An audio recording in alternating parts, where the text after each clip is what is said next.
Existe um momento na vida em que sustentar a imagem começa a custar caro demais, não externamente, mas internamente.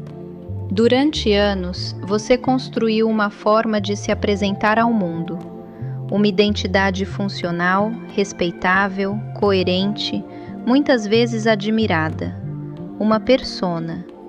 E ela foi necessária. Sem ela, você não teria chegado até aqui. No direito, na liderança e na vida executiva, existe um padrão implícito. Você não pode hesitar, não pode demonstrar fragilidade, não pode falhar em público.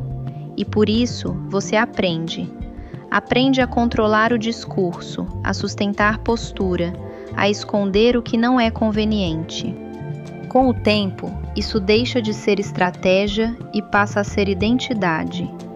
Esse é o ponto crítico. Quando a persona deixa de ser instrumento, ela se torna prisão.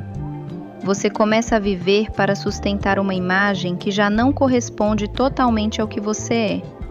Isso gera um tipo específico de desgaste, silencioso, progressivo, difícil de nomear. Você continua funcionando, continua entregando, mas percebe uma distância crescente entre quem você mostra e quem você realmente é. Chega um momento em que essa distância se torna insustentável, não por pressão externa, mas por exaustão interna.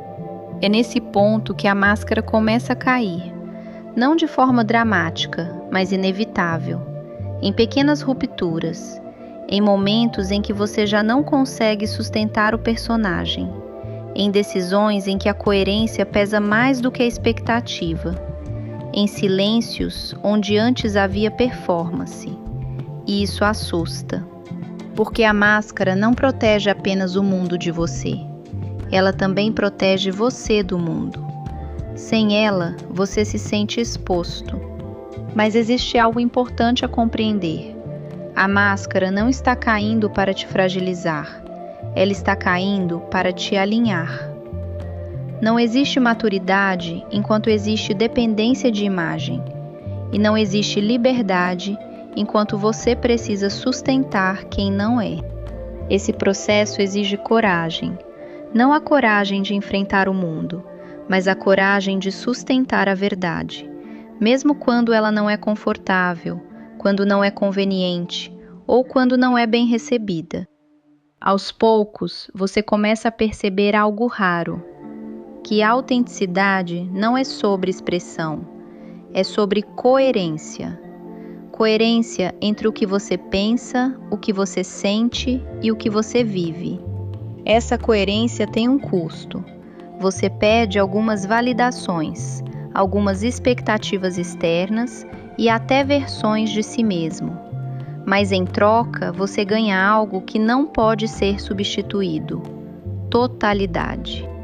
E talvez esse seja o ponto mais silencioso da transformação. Quando você para de tentar parecer e começa, finalmente, a ser. Talvez a pergunta já não seja mais quem eu sou. Talvez a pergunta seja: o que ainda estou sustentando que já não sou mais? Isso é sobre o que existe além do sucesso.